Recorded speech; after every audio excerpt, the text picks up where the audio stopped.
Assalamualaikum warahmatullahi wabarakatuh. Salam kemanusiaan. Saya Elisa Febrianti dengan NIM 0306223127, Prodi Pendidikan Guru Madrasah Ibtidaiyah, Fakultas Ilmu Tarbiyah dan Keguruan.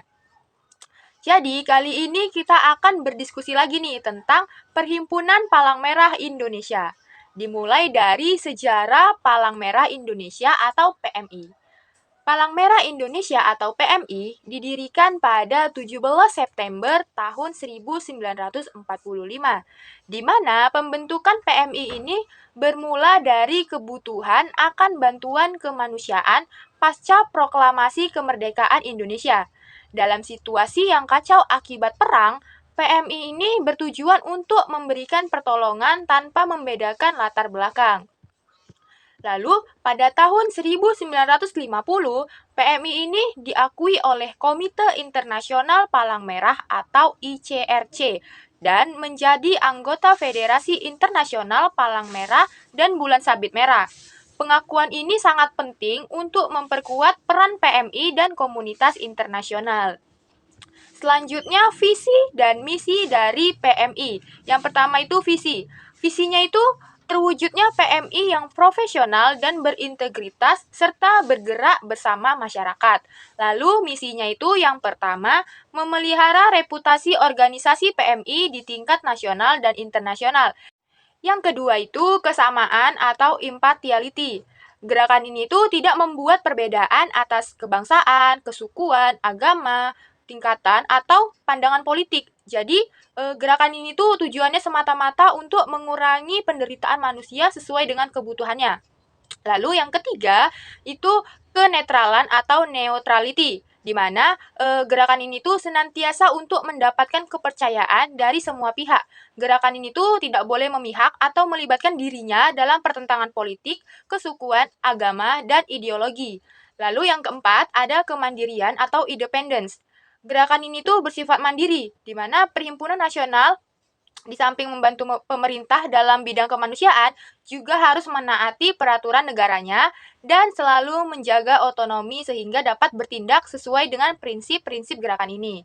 Yang kelima, kesukarelaan atau voluntary service.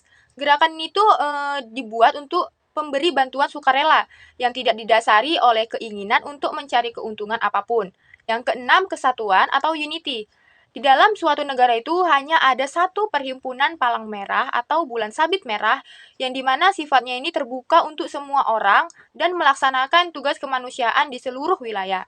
Lalu yang terakhir itu kesemestaan atau universality.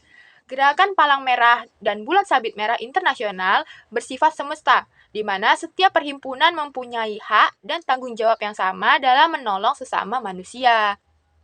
Selanjutnya itu tujuan pembentukan Palang Merah Internasional. Yang pertama itu memberikan pertolongan kemanusiaan.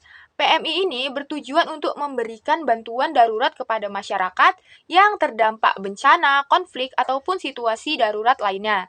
Yang kedua, meningkatkan kesejahteraan masyarakat, di mana melalui program pelayanan sosial dan kesehatan, PMI di sini tuh berupaya untuk meningkatkan kualitas hidup dan kesehatan masyarakat.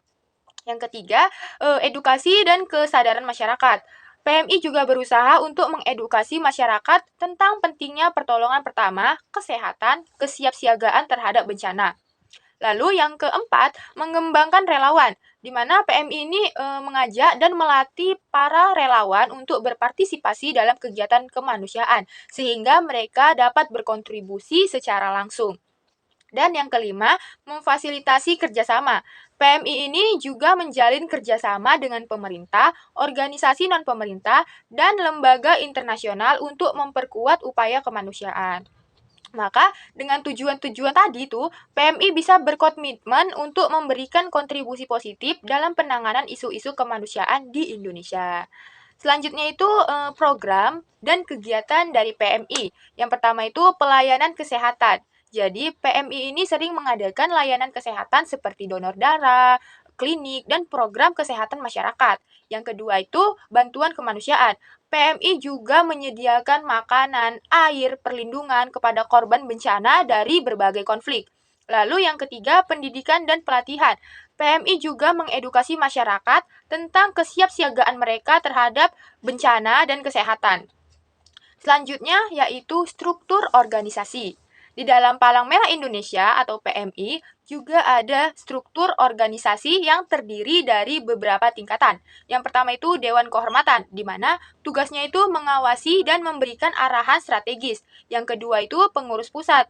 Pemimpin PMI di tingkat nasional yang dimana terdiri dari ketua, wakil ketua, dan beberapa pengurus lainnya. Lalu yang ketiga, pengurus wilayah, di mana ini tuh mengelola PMI di tingkat provinsi, bertanggung jawab atas kegiatan di wilayahnya masing-masing.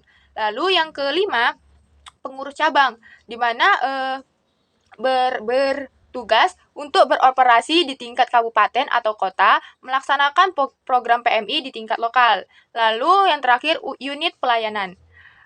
Terdiri dari berbagai divisi seperti pertolongan pertama, pelayanan sosial, dan lain-lainnya yang melaksanakan program-program PMI. Selanjutnya yaitu logo PMI.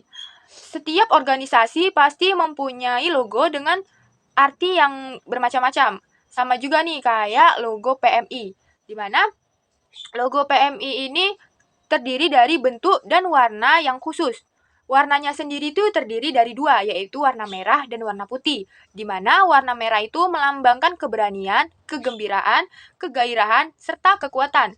Sementara warna putihnya itu memiliki arti kesucian, keterbukaan, kemurnian, kebebasan, dan keikhlasan.